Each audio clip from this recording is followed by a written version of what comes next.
What's happening, fam? L.A.R. movement still moving. Subscriber died trying. You see the thumbnail. Once again, there's another show, and this one's on Amazon. Under the control of black women, that's getting a lot of flack, or getting a little bit of flack, because of the imagery, what it shows about black women. And I find it hilarious. Shout out to the real Dana. She emailed me and asked me about this. I guess we're going to talk about it on her show, so we'll get to that.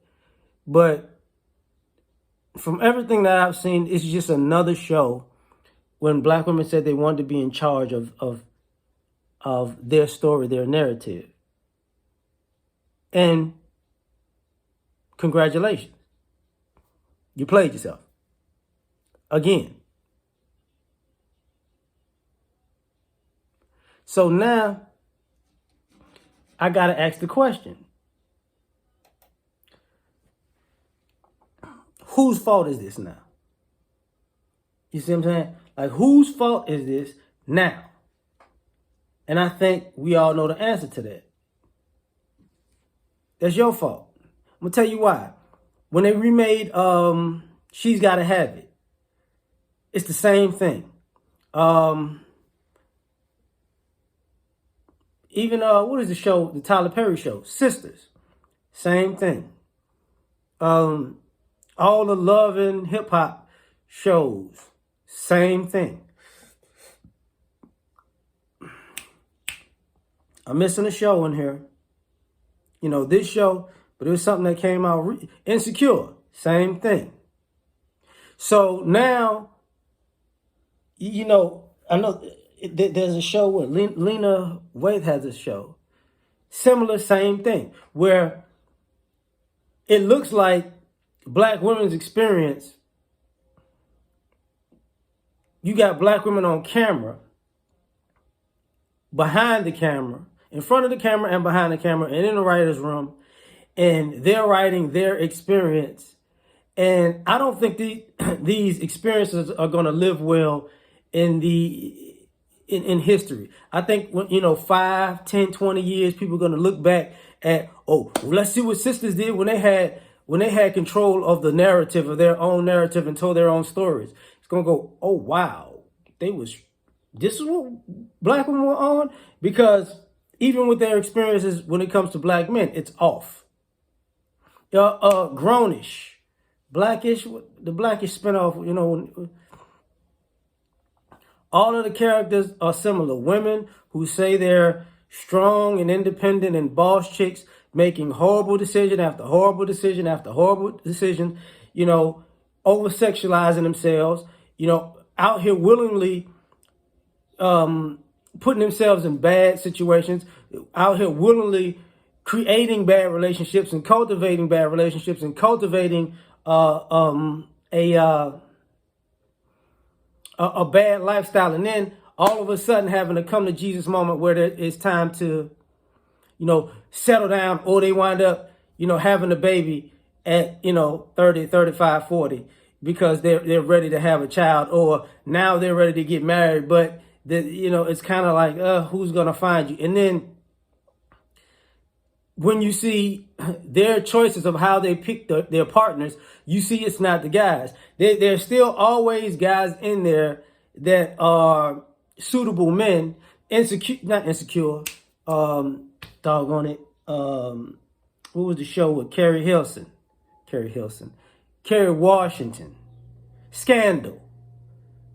They always sprinkle a guy in there, if it's only one guy who actually is really a suitable mate for the long term, is really functional. It could really be a traditional relationship, or it could just be, a good relationship, but they run from that to go be in something not so good because they want the freedom.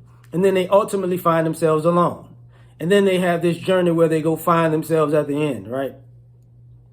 And they burn bridges with the men in their lives, the men that they want, the men that they don't want. They burn bridges with the girlfriends that they love, the girlfriends that they don't love, and then they find themselves in these situations.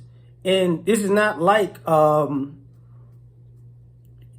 shows like Power, you know, where they have this, you know, it's a American crime story, but it's fantastical.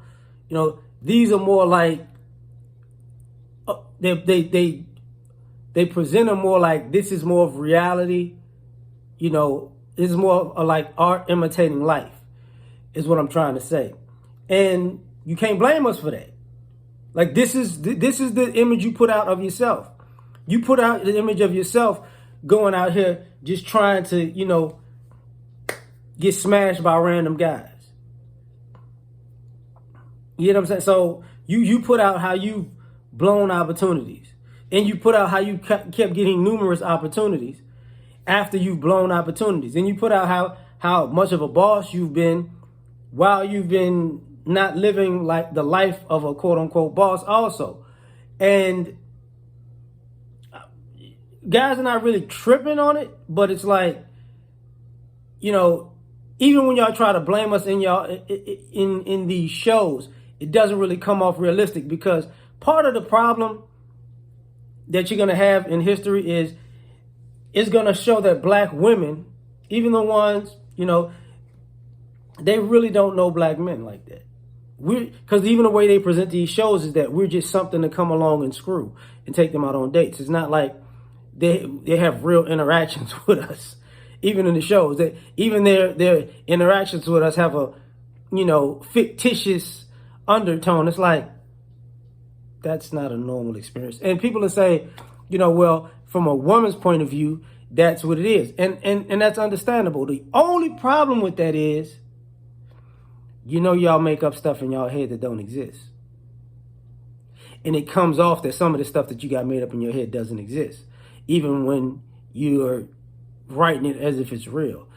And the other thing is, a lot of this has the sexual undertones and overtones of the LGBT community. So a lot of this decision making looks like you're on the fence of being heterosexual and homosexual anyway. So it's you who's confused the whole time. That's why you vacillate back and forth making these decisions and going towards these stereotypes, because you know, you have this pseudo lust for men, but this love affair with women. And of course, you know, you're trying to create a bad experience with men so you can finally come out of the closet. It has that undertone of it also. So but you can't blame us for that. We're not the ones writing this stuff. It's on y'all. Like, share, subscribe, and try and catch you on the next one. Peace.